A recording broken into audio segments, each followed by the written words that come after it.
This is not self-help. This is healing.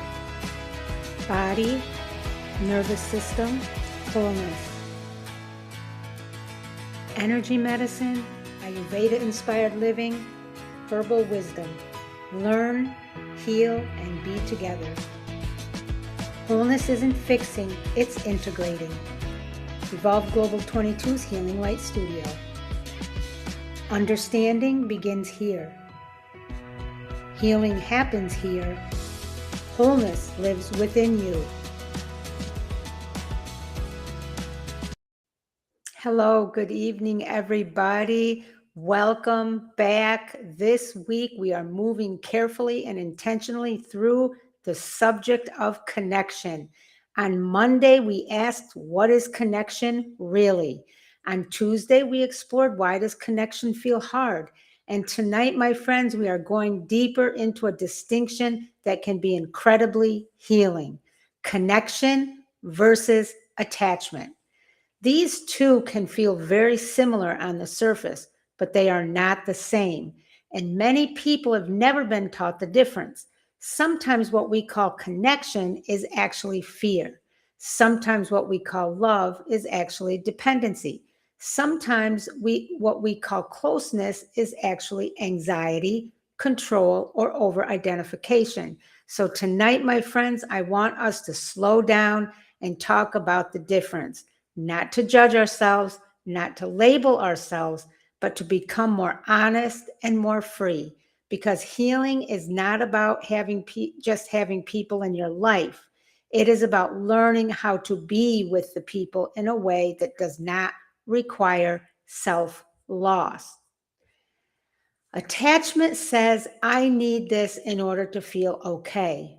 Connection says, I choose this from a grounded sense of self. Attachment often comes from fear: fear of loss, fear of abandonment, fear of being alone, and fear of not mattering, or fear of not being chosen. Connection comes from presence. Attachment clings, connection relates. Attachment tries to secure certainty, connection allows truth. Attachment often says, stay close so I can feel safe, while connection says, I want closeness, but I do not have to disappear to create it. This distinction matters because a lot of people think they are deeply connected when in reality they are over-attached, over-dependent, enmeshed, emotionally fused, terrified of distance, and unable to stay steady when the other person shifts. This does not mean the love is fake. It means fear may be mixed into the bond. Healing invites us into a different kind of relationship, one where closeness does not require collapse. And here, my friends, are the 5 learning points for tonight. Number 1, attachment is often driven by fear, connection by presence. Attachment often begins with anxiety. It asks, will you leave? Do I matter? Am I enough? Will I still be okay if you pull back? How do I keep this from changing? This creates urgency, a hyper focus, emotional dependence. Connection is different. Connection does not mean you do not care deeply. It means you are able to remain more rooted in yourself while caring. Connection allows you to love without gripping, to care without controlling, and to be close without becoming consumed. That, my friends, is freedom. Learning point number 2, attachment can lose self. Connection keeps self. In attachment-based relating, it is easy to lose your center. You begin organizing around the other person, their mood, their availability, their approval, their distance, their reaction, their needs. Your internal world becomes shaped by their movement. That, my friends, is exhausting. Connection does not ask you to disappear. It lets you remain connected to your body, your truth, your needs, your boundaries, your identity. You can love deeply and still remain whole. That is healthy connection. Learning point number 3. Attachment often interprets space as rejection. If someone pulls back, gets quiet, needs time, or has limits, attachment may panic. It may assume something is wrong. I did something wrong. I am being abandoned. I need to fix this immediately. I need more reassurance right now. Connection has more room. Connection can say, we can have space and still care. We can have individuality and still be close. We can breathe without the bond disappearing. That does not mean space is always easy. It means it becomes less threatening when you are not using closeness as your only source of stability. Learning point number 4. Attachment clings to certainty. Connection tolerates reality. Attachment wants guarantees. It wants to know, are we okay? Are you still here? Are you upset? Is this changing? What does this mean? Do I still matter? Connection can tolerate more uncertainty. It is not because it does not care. It is because it has more internal ground. Healthy connection allows nuance, complexity, changing emotions, imperfection, pauses, growth, and honest reality. Attachment often tries to force reassurance. Connection, my friends, builds trust in what is true. And learning point number 5. Healing lets attachment patterns soften into connection. This is the hopeful part. If you recognize attachment patterns in yourself, it does not mean you are doomed. It means you are human. And it means some part of you has been trying very hard to secure love, safety, and belonging. Healing helps those patterns soften. It helps you stay more grounded in yourself, become less reactive to distance, notice when fear is driving closeness, build boundaries that support honesty, move from neediness to relational steadiness, and choose connection instead of clinging. This is not about becoming detached. It is about becoming more rooted. Let's think about some real life examples here. The first one, you keep checking your phone because someone has not responded and you feel yourself spiraling.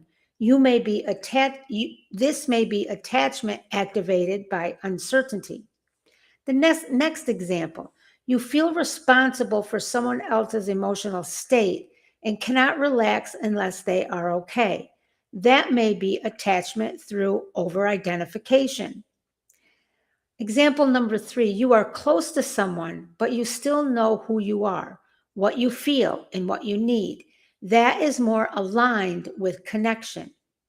And the last one, you can miss someone without collapsing. You can care without chasing. You can love without losing yourself. That is an example of healing. So let's talk about this from the power of 3 perspective and integrate this a little bit. From energy medicine, from this perspective, attachment often creates energetic entanglement. Your energy becomes overly hooked into another person's movements, moods, or responses. Basically, their energy. This can leave you feeling drained, unstable, hyper aware, emotionally flooded, and unable to come back to center. Connection, by contrast, allows energetic exchange without energetic collapse or energetic entanglement. There is flow, but there is also containment. There is openness, but there is also selfhood. Healing in energy terms means learning how to stay open without becoming porous to the point of depletion. From an Ayurvedic inspired living perspective, in Ayurvedic language, attachment patterns may become more intense when the system is unstable, overstimulated, or depleted. For example, and I always use Vata because Vata is very easily a kind of a troublemaker if things are not in alignment for all the doshas. So when vata is high, there may be anxiety, fear, mental looping, insecurity, inconsistency, emotional overreaction to uncertainty. That can make attachment feel more intense because the person does not feel steady internally. Grounding practices, warm nourishment, rhythm, and emotional steadiness can support a healthier experience of connection. From an herbal wisdom perspective, we are reminded that soothing the nervous system can support relational healing. When the body is tense, fearful, or depleted, attachment patterns often intensify. Supportive plant allies that calm, uplift, or steady the system may help reduce the internal chaos that feels clinging, panic, or overdependence. Again, this is why healing is not only mental, the body matters, the system matters, and daily supports matter.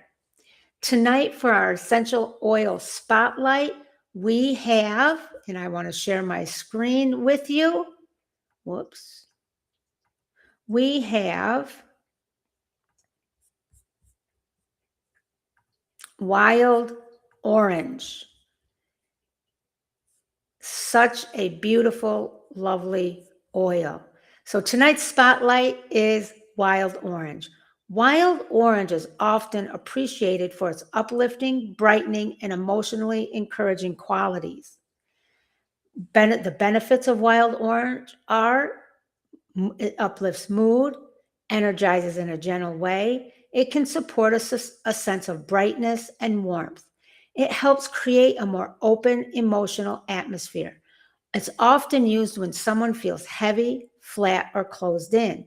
Wild orange connects beautifully to tonight's teaching because attachment often makes connection feel heavy, urgent, or fear based. Wild orange brings in a different energy. It reminds us that connection can also feel warm, open, life giving, light filled. Wild orange supports the emotional openness that helps us move from fear based attachment toward a more grounded connection. This matters, my friends, because healing is not only about calming down, sometimes it is also about inviting warmth back in. So now let's go to our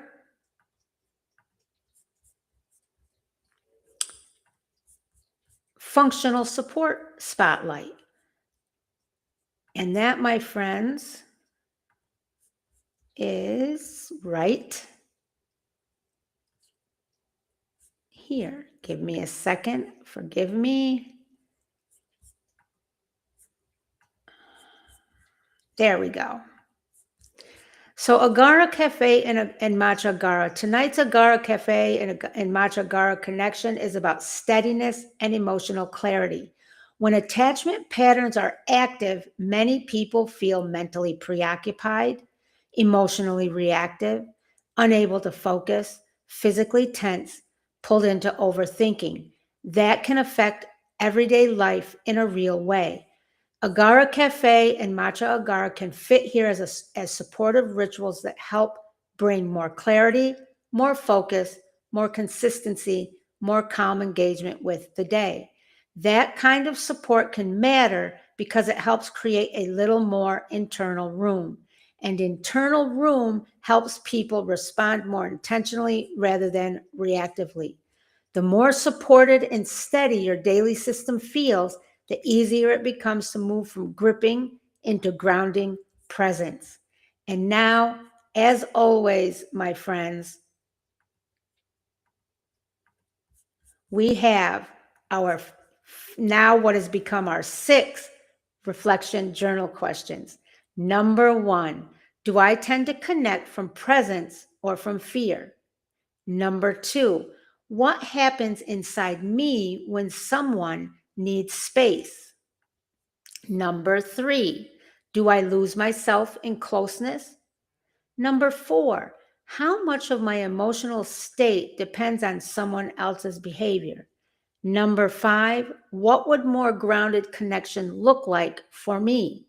And the last one, what helps me return to myself? My friends, tonight's invitation is not to judge the places where attachment lives in you. It is to understand them, because attachment patterns usually begin as attempts to secure love and reduce fear. That deserves compassion.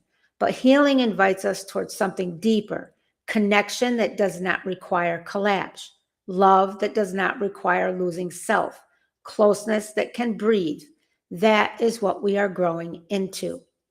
Now, tonight, my friends, I invite you to uh, up your healing journey by joining Evolve Global 22's Healing Circle on Patreon. If this conversation tonight touched you, met you in your journey, this space speaks to you, and you're looking for a deeper place to land, I invite you to join us inside our healing circle. It's only $7.99 a month. The link is in the description and in the first comment. Also, get your spotlighted oil, wild orange. And then you can try Agara Cafe. I do encourage you to explore using the link provided. Also, look at Evolve Global 22's Healing Boutique. That is where all of our curated supportive tools and products are to connect directly to the work that we're doing here. It helps bring healing into the daily life of everyone. Visit our boutique. And then explore Evolve Global 22 as a whole. You can go to our website, which is www.evolveglobal22usa.com. And if you're in a season where you're not only seeking healing, but also looking for a path toward more stability and aligned income, there's a space here as well. I'm so excited about this. I just created this last week. We explore our aligned income pathways. This is for the person who feels drawn to wellness, lifestyle, and building something meaningful while staying connected to healing and purpose. Explore an aligned income opportunity for you. The link is here in the description and in the first comment. And with that, my friends, please stay safe. Peace, love, and light to every one of you. I love you all, and I will see you in the circle.